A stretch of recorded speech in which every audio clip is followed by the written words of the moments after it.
reach out to you, or was it a showrunner? What was the original interaction that got you on the show? It was between John Belushi, may he rest in peace, and Lauren, who I think was booking the show, for want of a better classification, at the time. So there was virtually no description of the music. We were a rock and roll band. John had been asking the show for more money, and they'd been turning him down. And so the last time they turned him down, he said, "Oh, and by the way, I have some friends that I would like to get on the show to play."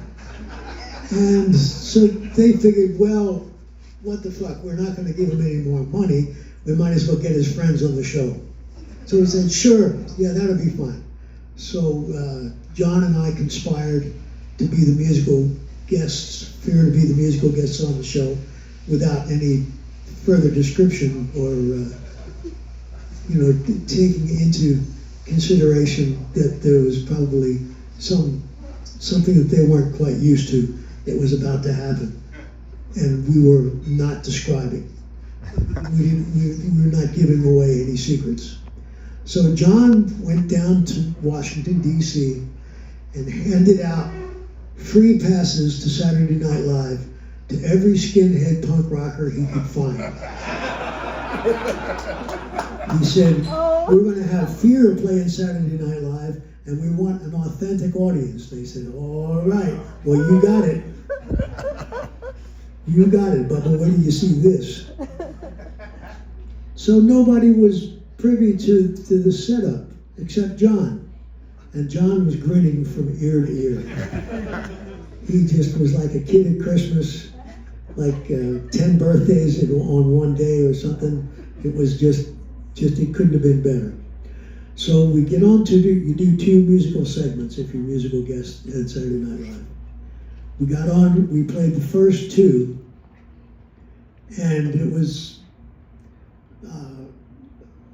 I don't remember which of the first, I'll probably know after tonight, but we went through the first two songs, and there's curse words in the songs, and there's all kind of shit that they're just not used to. And so all the audience that John had supplied for the show that night were in like the first 7-10 rows of that musical theater where they taped the show. So for the first couple of songs, I think we got away with it. They didn't know where this music had come from or what it was, but we played the first two songs. Everybody was really shocked by it. And then we came on to play the second two songs. This time, we invite the audience to come up on the stage and be there with us while we're playing, which was exactly what happened right in this sketch that they just did. These kids from Washington, D.C. are screaming and kicking each other, fighting, throwing stuff. It was Halloween. A kid picks up a pumpkin and throws it and hits this like multi-million-dollar television camera. And Lorne Michaels goes bananas. He freaks out. He puts the kibosh on the shuts down the section of the show. We had finished playing it anyway. We didn't give a shit. And the kids in the first 6, 7, 12 rows, they're up on the stage. They're spitting, kicking the shit out of each other. Mr. and Mrs. Regular Tourist America in the back seats of the theater think they're going to die. Think there's a war going on. They're not going to get out of this club alive. How did they get in here? And the camera pans to John, and he's grinning from ear to ear. He was so fulfilled. He was so happy. This whole thing went absolutely, utterly south.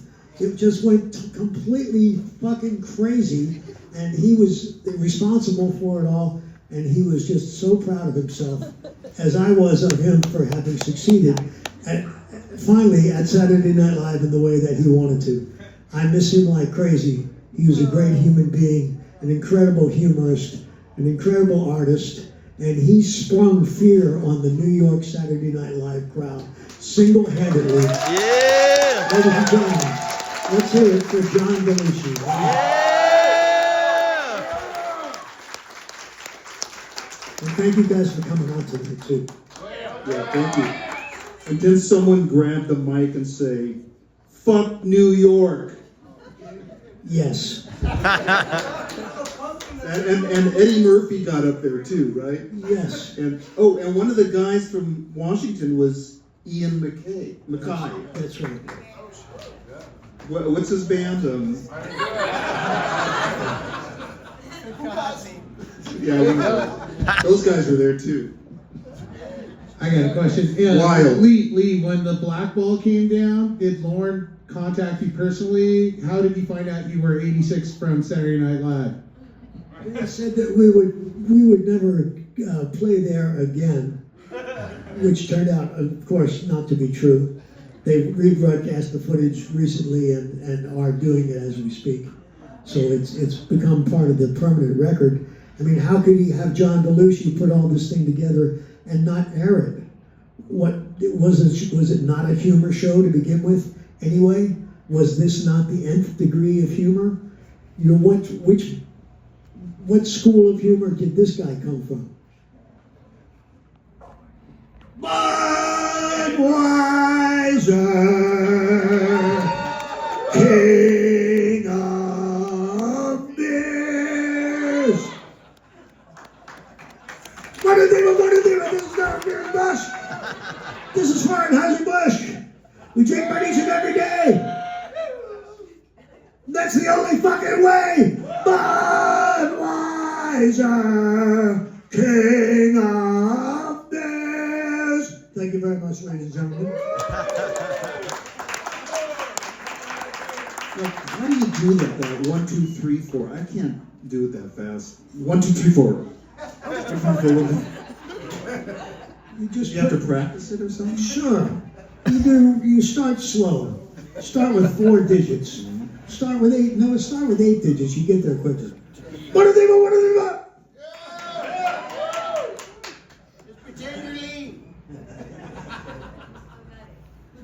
I love living in the city.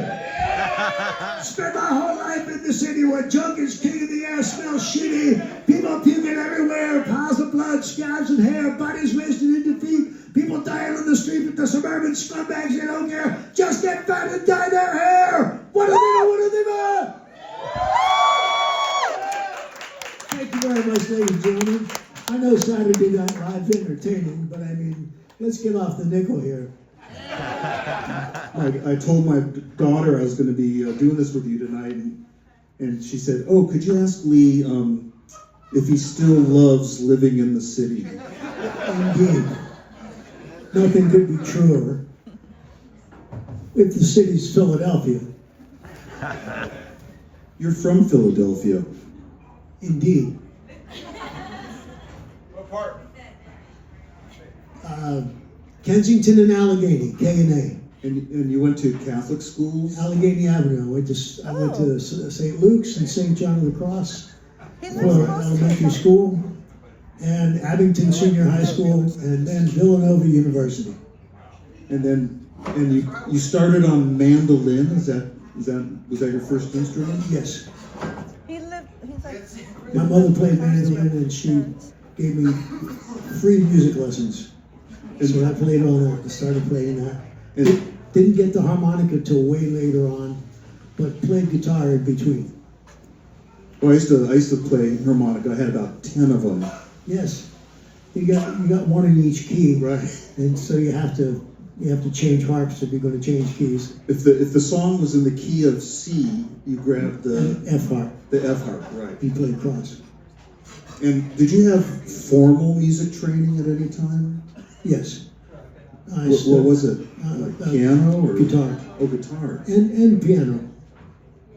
Guitar and piano. Took piano lessons from the nuns in elementary school, and started to study guitar immediately thereafter. Interesting. I was interested in how you got into this punk rock thing. Did you what was the first? Did you read something or see some photos or hear some music on the radio or buy a record or how did you get acquainted with punk rock? Whatever it is, he's from over there. he's from, like, he's where I Germany is, found Sweden, all over. Where my kid's mom is from. some venues that were He's Scandinavian, yes. That's where he's from. He's not from a showing punk rock bands, and I went to see them, see if I liked any of them, takes a or lot of drugs. if there was anything in it. For me, I was already well involved in music for years, but was looking for whatever this thing about punk rock was, to see if I could understand it, or if it had anything that seemed interesting to me. And so it wound up showing me something of an audience participation program along with the music. And so I decided to write some songs that I thought would be along with the program, and I found a few musicians that I knew and told them I wanted to do this very crazy, aberrant, sort of new sounding kind of music. And I did that, and before you know it, we had some people following us. We started to have, we did a couple of recordings, and I wrote some more songs, and it started working out. So we started to be able to play at the Whiskey A Go-Go in Hollywood was hosting some punk rock shows. So I was able to get Fear onto some of them to open and introduce ourselves to the punk rock audience that existed in Hollywood at the time. And then we did the same thing at the Starwood, and we played for some of Brendan Mullen's hosted performances in Hollywood, and began to be able to perform for a larger crowd of people in Hollywood who were interested in this kind of music. And before you know it, we're going out on the road to play in Chicago and Philadelphia and New York and Texas and San Francisco and pretty much every place to play that there is in the United States. And then eventually in Europe. And it's worked out quite well, and we're still involved in it. I just saw you guys recently. Thank you. I just saw you guys played recently, and you still got the same power, and it's still really exciting. And Thank you very much. And We attempt to take no prisoners. and the songs still sound so fucking good. Oh, thank you. Thank you. Thank you They very sound much. so great. Now, how'd you come up with the name Fear? It's one of the greatest band names. It's something everybody is associated with in one way or another over the course of their lives. And we want it to be the idiom that delivers that sensation for no extra charge. And the logo is classic. Oh, thank you. I What is love it? that shirt you guys got back there. Oh, With yeah. if you look at it closely, they played on SNL, Fear played on Halloween 1980, right? So if you look at the shirt closely, there's the pumpkin in the background Yes. One of the kids in the audience got jumped up on the stage and picked up the pumpkin that was sitting there, because it was Halloween night, and threw it at one of these very expensive television cameras. And that about shut the show down, and the rest was history.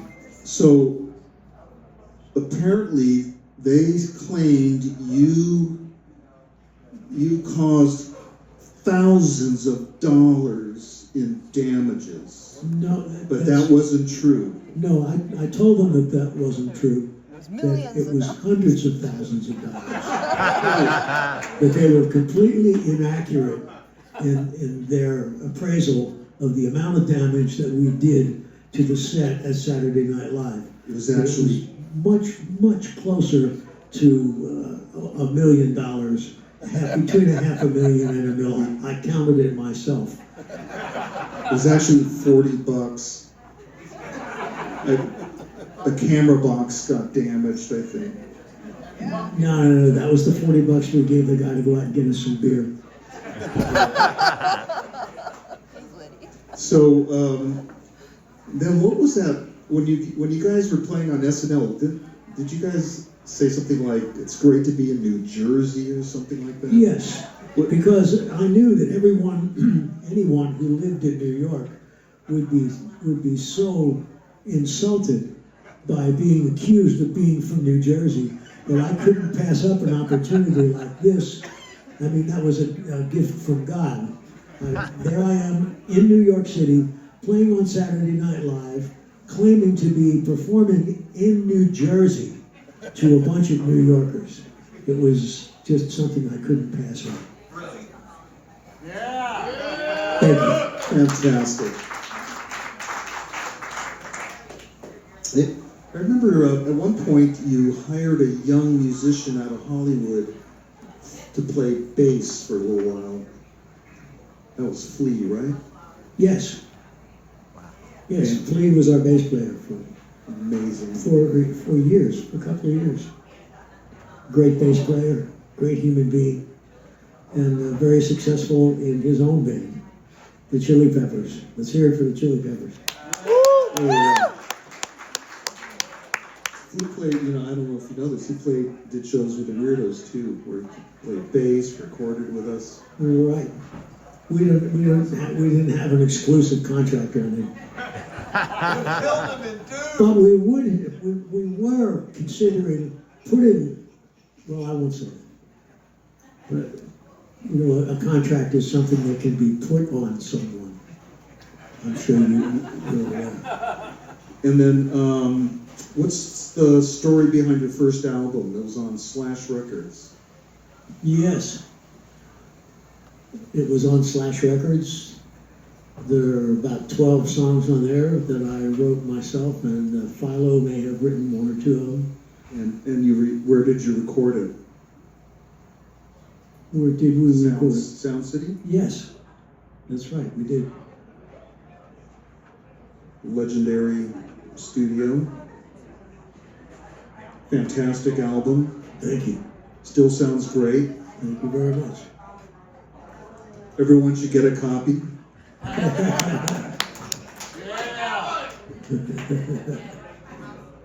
I heard you're working on a compilation or a covers. I've heard that myself, but at this point it's just a malicious rumor, as they say. Sounds interesting. Now, I don't know if everyone heard, but there was an opera singer, or there, SNL. They were doing that opera singer act. So there's a pizza place, one of my favorite pizza restaurants, called Maselli's in Hollywood, and I heard you were a waiter there, and you would be one of those singing waiters. What was that like? No, it wasn't at Maselli's, it was at the Great American Food and Beverage Company. Oh. And they would hire for waiters people who sang, so that you could, take somebody's order, deliver them their rib basket, and then sing a song for them. And what would you sing to them? Oh, I would sing stuff off the radio. Like, let's see. Like Leon Cavallo's Pagliacci. Recitar mentre presso io e tua smorzarci, tu sei pagliaccio.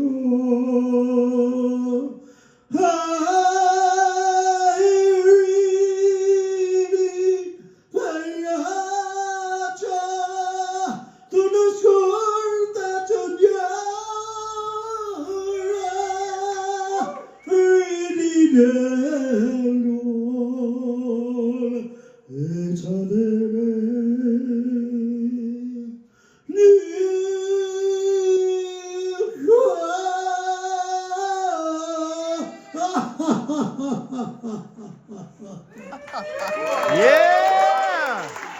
Gracias. Certo, ecco la masticata in favore, grazie. Grazie mille. Grazie. Grazie mille, fratelli. That was amazing. What else can you tell us about the what was like one of the craziest shows you ever did? I know the SNL thing is like legend, but there must have been a lot of crazy shows. But does anyone? Crazy. Yeah, they were all crazy. But is there something that kind of sticks out in your mind, or was one of the craziest or something? Well, they all sort of do. There was an instance being a member of the United States Army and being involved in a situation where people were doing things that they liked doing performance-wise. So I believe I wound up singing something crazy in basic training in Fort Jackson, South Carolina, where I did basic training, and I've been a very, very proud member of the United States Army to serve my country and protect everybody. And Thank you for all the your things that service. we cherish here by being fortunate enough to be United States citizens. God bless us all. Thank you. USA! USA! USA. What about, did you ever play, how did you meet Brendan Mullen? Did you go down into the Mask, or how did you meet him? A friend of mine had advised me to listen to this kind of music that was becoming popular called punk rock, and I found out from him that it was being performed at a club in Hollywood called The Mask, being run by a fellow named Brendan Mullen. So I went down and I saw the Weirdos and Black Randy and the Metro Squad and some other bands that had this new take on what bands could conceivably do if they wanted to. And I started to get ideas for it, started to rehearse some people. Before you know it, I'm down there bugging Brendan about putting us on because I got this brand new punk rock band called Fear. And it was all downhill from there. It was, it's been a fucking blast and an incredibly great time that I've thoroughly enjoyed. And it's you can't do enough new things with music. It has space for everyone's ideas, and I think that's why I love it. All right. Thank you. I think, did Fear play The Mask? Yes. So that you guys probably, it closed down right after you guys played, I think, right? It has closed between that time and this, but it was going on for quite a while, even while we were getting started. And it was a great place to test out new ideas and to listen to what was being played around by other people. Yeah, I remember that night we played with Black Randy. That was New Year's Eve, 1977. And then a few months later, the place was closed down. Right.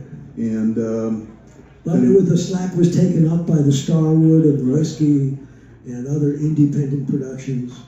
And then before you know it, it was just regular business, common knowledge. Right.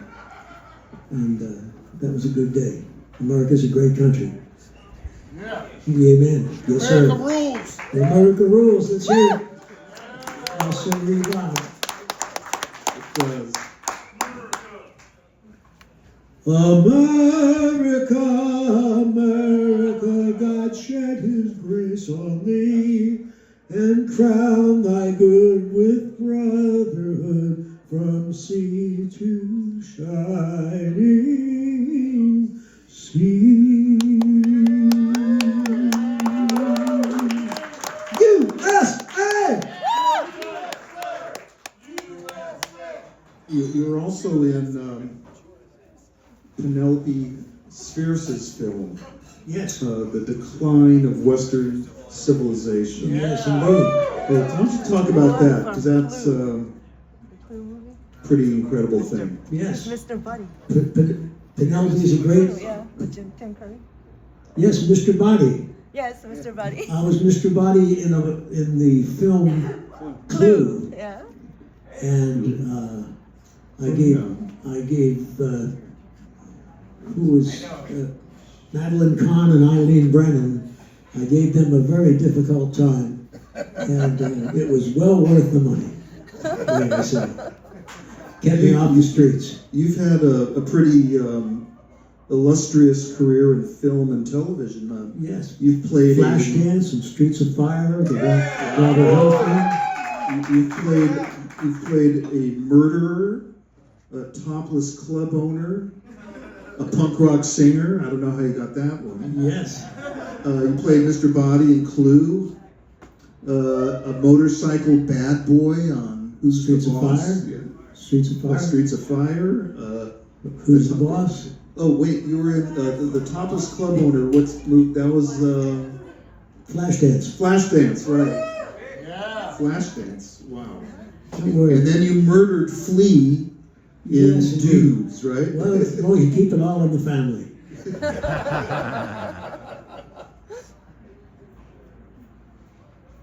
Oh, here's an interesting story.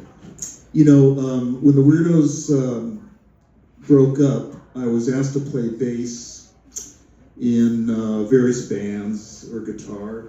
One of them was Josie Cotton, and she had this song called "Johnny, Are You Queer?" Yes. And there's a kind of a interesting story about that, right? Yeah, I wind up singing I think you wrote a song called. Johnny, Are You Queer? You wrote "Fetch Me One More Beer," which they used. You're a fucking queer boy. Fetch me one more beer, boy. I ain't sick yet, ain't having fun. But Billy's puking, chips and dip. Fetch me one more beer, fucking wimp. I ain't berserk, queer boy. Blah, blah, blah, blah, blah, blah. Thank you very much. So then, Thank the you for story your I- appreciation of the skillful use of the English language. So the story I heard was, so Josie Cotton recorded "Johnny, Are You Queer?" Yes. And the Go-Go's did too, I Yes. think. And you had a meeting with their songwriters about that song, and you guys flipped a coin, right, for the publishing or something like that. No, that doesn't sound reasonable at all. I'm Italian from Philadelphia, so any things, financially speaking, intended to come my way are going to continue that, or I'm going to find out why. And I have persons with whom I associate to help and assist me in the procuration of those funds, should there be any problem, or should anyone need to have something explained to them of why they're not getting the point. Thank you very much. Italia. Certo, ecco, ma scusate per favore, grazie. You're also known as the Don Rickles of rock. Of punk rock. The punk rock, right. Yes, that's true. When we were kids, Don Rickles was a favorite comedian because all he did was, you know, put people down all the time, or in the most hilarious way. So how did you end up with that moniker? Just by appreciation of humor, of different situations that are unusual, that present themselves as humorous, should be used to edify and to help entertain your audience, who has, after all, gone through all the stricture and paying of admission to come in and see you. So I felt that it was important to treat them to some good old-fashioned humor. Humor was a very important part for us in the Weirdos. I mean, the songs. I mean, just the name, the Weirdos, and you know, songs like, you know, Destroy All Music, a song called Destroy All Music. Humor was a big deal with you guys too. I mean, Yes. right? You if you didn't get it, well, too bad. No, of course. That makes it all the more humorous. If there is some humor that escapes you, I mean, song, you know, it makes it more humorous for the songwriter. well, what's in the future for you guys? Oh, let's see.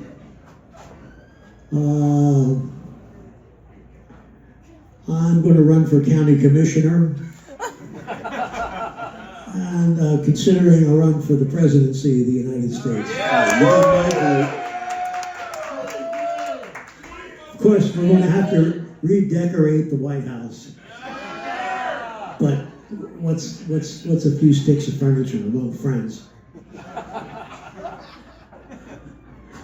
Hey, thanks for coming out tonight, you guys. God bless you. Thank you, everyone. It's a lot of fun.